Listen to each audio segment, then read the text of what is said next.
Curfew in Green Island has been extended until Saturday. 10 persons killed by police since this month. Man shot dead on Caledonia Courts in Mandeville. This is Undiluted News. Mikey Bones reporting. Scores of residents of the Morant Bay Division in St. Thomas staged a protest at the entrance to the municipal corporation demanding that a by-elections be called. This follows the death of Councillor for the division, Rohan Bryan, on May 1st. On Tuesday, the House of Representatives passed an amendment to the Representation of the People's Act, extending the time a by-election should be called by 90 days from the current 3 months. So now when someone vacates a position, the citizens have to wait 6 months to get a new by-election. No one to help, especially with a hurricane which just destroyed both home and agriculture. And this is insane. One resident of the division, Kian Douglas, has promised to keep up the protests until their concerns are addressed. Meanwhile, the curfew that was imposed in sections of Green Island, Hanover on Tuesday has been extended until Saturday evening to combat a surge in violence. The 48-hour extension began at 6 o'clock yesterday evening, and during the hours of the curfew, all persons within its boundaries are required to remain within their premises unless otherwise authorized by the ground commander. Listen, just because over the past few days I have not carried any murders doesn't mean there is none. They are murdering people in Westmoreland and Hanover same way. My source of reports are from the major networks in Jamaica, and it seems they have an agreement with the government to cut down on the murder reports. But every day I get the reports of murder same way. I just don't like to report on stories that are not from my true trusted sources. But the killing still continues same way even though it is not being reported. Since the beginning of the month, the security forces have reportedly shot and killed 10 persons according to the Independent Commission of Investigations, INDECOM. And this comes after 2 other fatal gunshot events that occurred on Wednesday in Hanover and St. Catherine. The deceased are identified as 23-year-old Jermaine Campbell and Mark Lewis. INDECOM said the police reported that a joint police and military planned operation was being conducted in the Africa area of Old Harbour in St. Catherine when officers proceeded to a house on Burke Road. The officers entered the house and Lewis allegedly pointed a firearm in the direction of the police. He was shot and later pronounced dead at hospital. The second fatal shooting happened in Kendall in Hanover. A surveillance team is said to have been on patrol when they noticed Campbell acting suspiciously, and Campbell is accused of firing at the police team. The police, who learned to duck and shoot, did just that and returned fire, and Campbell was shot and later pronounced dead at hospital. The police said they seized a .45 caliber pistol and a Browning 9mm pistol following both shootings. Meanwhile, a Jamaican woman is back before a Bahamas court for a similar crime, having been found guilty of human trafficking there 10 years prior. After Apollina McLean, 34, appeared in court on Monday, she was placed under remand. McLean faced 3 charges related to human trafficking. Between September 1st and November 3rd of 2023, prosecutors claimed that she drove a woman to a New Providence in order to take advantage of her. The Supreme Court will hear her case after voluntary bill of indictment is filed, and the following hearing is now set for November 21st.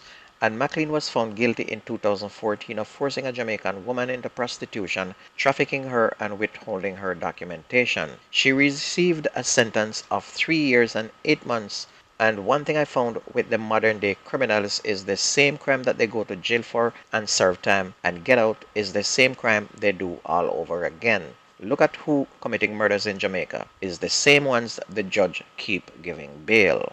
Serial rapist Lassell Morgan, the taxi operator charged with the murder of educator Daniel Anglin, has been further remanded until September 9 when he appeared in the Clarendon Parish Court yesterday morning. On July 10, the 45-year-old convicted sex offender was charged with murder and kidnapping with respect to Miss Anglin, who was a teacher at St. Peter's Claver Primary and Infant School in St. Andrew. Forensic tests confirmed that skeletal remains found on June 3rd in Salt River in Clarendon are those of the educator who disappeared after leaving her Helsha Park home in St. Catherine on May 13. The police said that Morgan had been arrested and charged in 2015 by the police for sexual offenses and was also convicted in Antigua for sexual offenses and deported back to Jamaica. See what I'm saying? The same thing he left jail for. He came back and do the same thing. The quick action of an off-duty policeman led to the arrest of a suspected phone thief at the intersection of Havendale Drive and Meadowbrook Main Road in St. Andrew on Wednesday, July 24th. The suspect, 23-year-old Joshua Jones of Blackwood Terrace, Kingston, has since been charged with robbery with aggravation. And reports from the Constant Spring police are that about 8:30 a.m., Jones and another man allegedly attacked a woman who was walking along the roadway. Jones' accomplice pulled a knife from his waistband, robbed the woman of her Samsung Galaxy A15 cellular phone. But an off-duty police officer who was in close proximity witnessed the incident, sprang into action, and accosted Jones. Jones was subsequently charged and is scheduled to appear before the Halfway Tree Parish Court on Friday, August 2nd. And all you visitors be warned, them still a pick gold chain from off people's neck, and them still grabbing phone as well. So be careful how you show off your bossy iPhone when you go to Jamaica. A man was shot dead on Caledonia Courts Plaza in Mandeville on Wednesday night. Bar patrons identified him only as Davy.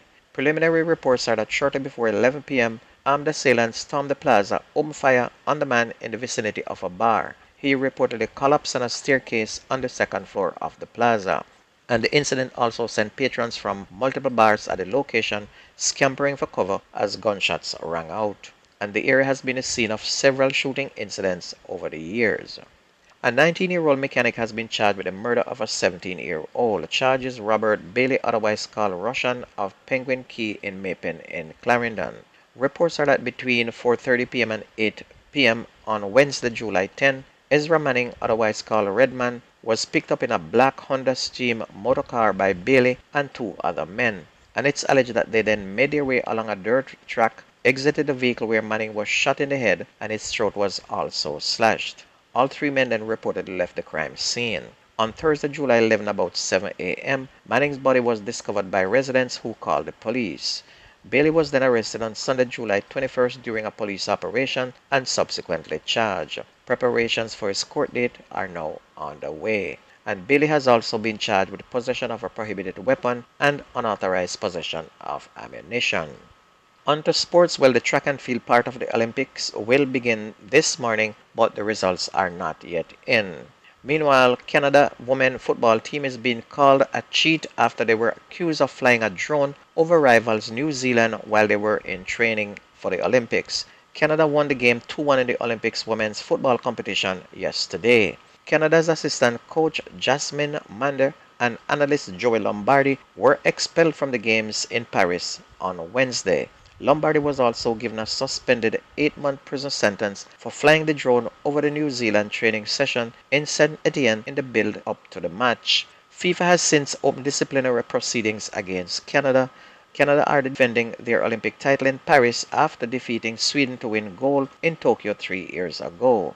Meanwhile, the US beat Zimbabwe 3-0, while France beat Colombia 3-2. And don't forget, the best news and sports takes place on this station. If you've ever missed the news, please go to YouTube, type in Jamerican Undiluted News, listen, like, share, and subscribe to keep it going. That's news and sports on your favorite radio. My name is Mikey Bones. Have a good weekend. I gone.